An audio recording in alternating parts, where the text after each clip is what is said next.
What's up guys, I'm Sean. Today's project for my E46 Sim3 track car, we're going to be relocating this coolant expansion tank into the drug bin area. I got this idea from an Instagram user, Shadesbro. Check out his IG page, he has a really clean E46 Sim3 track build. He also sent me a bunch of pictures and some parts as well, so big shout out to him. By relocating this coolant expansion tank into the drug bin area, we shift some of the weight away from the front of the wheels towards the center of the car, which is going to make it a little bit better balanced. So because this is a track car, my interior is completely gutted, and I'm running a bigger oil cooler and a bigger radiator, so this car is already front heavy. So if I could shift a few pounds away from the front of the car, closer towards the middle, it's going to help a little bit. Not only that, the coolant expansion tank is plastic and is known to get brittle and crack over time from the engine heat. So by moving it in here, it's going to be a little bit cooler with this plate blocking the heat from the engine. And lastly, by moving it in here, this area is going to be a little bit cleaner, so it's going to be more aesthetically pleasing. I don't know if it's going to help on track, but it's going to be a fun project, so let's get to it.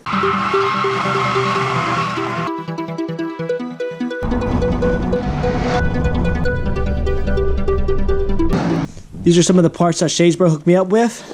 7th, 8th inch hose, some heat shield wraps, some hose clamps, some metal zip ties. These are parts you can buy online or pretty much most hardware stores. This is a hose I picked up from AutoZone. This is at 5/16 and it's 8 feet long. We're gonna need a little bit less, but just by 8 feet. And this one is 28 inches, and we're gonna cut this to size. And then you need either OEM coolant, distilled water, or water wetter. Depends on what you want to run. And then we're gonna have to build a custom bracket for the coolant tank, but we'll get to that later. Make sure that the engine is cold before we work on anything dealing with the coolant. So the first thing we're gonna do is gonna pop off this so we can look at the radiator water line. We're gonna undo the thin water line first. Just pop this up. This is the OEM hose clamp that we're not gonna use. Slide this hose off like that.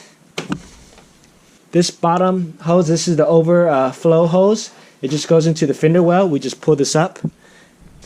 Now there's a connector underneath the expansion tank. You just squeeze and slide the connector off. Now we're just gonna undo these 10mm bolts holding it to the car.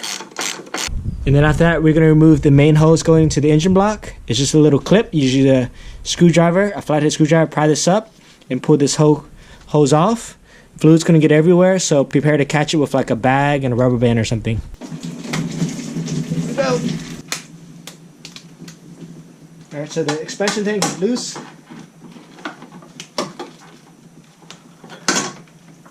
I'm gonna add water back into this, and then I'm gonna weigh it. So right now this weighs 5 pounds.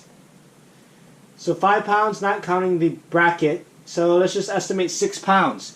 So 6 pounds moved from the front of the car towards the middle. So I just move the bottom clip to the expansion tank.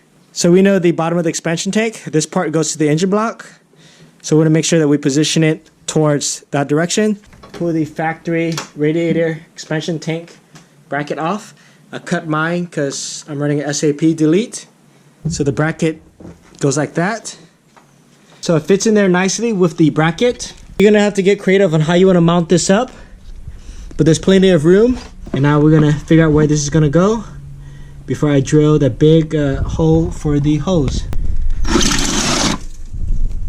Now I'm using a 1 3/4 inch hole saw to make a bigger hole. This is the hole saw I used. And now we have a big opening right there for the bottom radiator hose. Now we're gonna cut off this metal clamp. Face mask on. Be careful not to cut too deep and cut the plastic because we want to reuse this fitting. So you just want to cut lightly on the metal.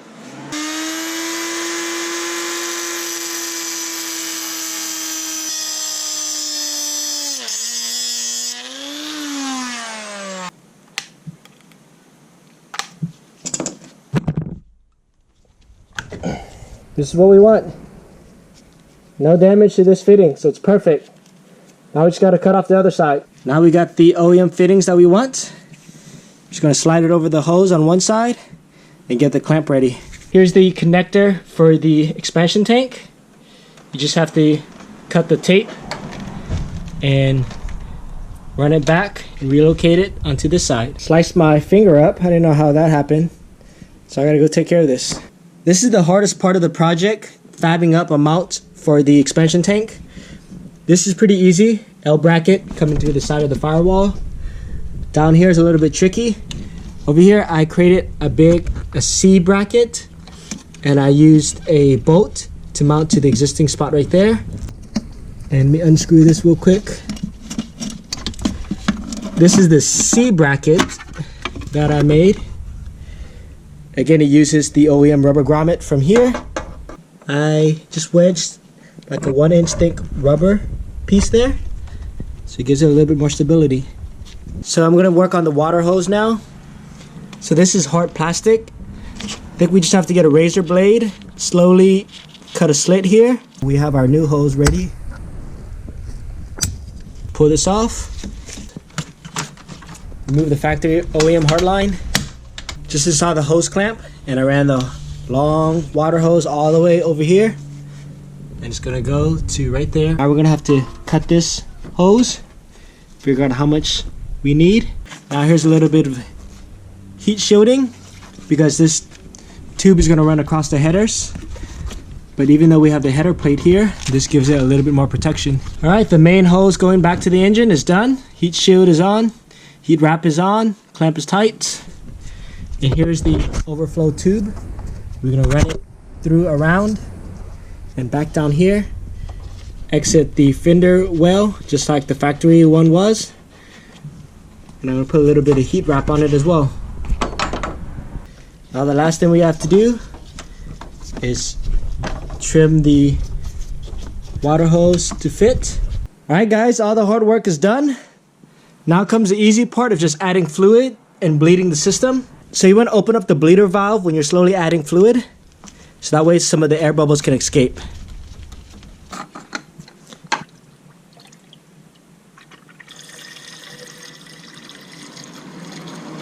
So I removed the bleeder, you can see the fluid coming out. What I like to do sometimes is press this a little bit, just to get rid of some extra air bubbles. Bleeder valve loose, and that open. I'm going to start the car. Heater on high. I'm going to close this now because it's a steady stream. I'm going to check the system for leaks. Alright guys, everything done. Bled the system, check for leaks, no issues. This air is a lot cleaner now. And now the expansion tank is in the drug bin area.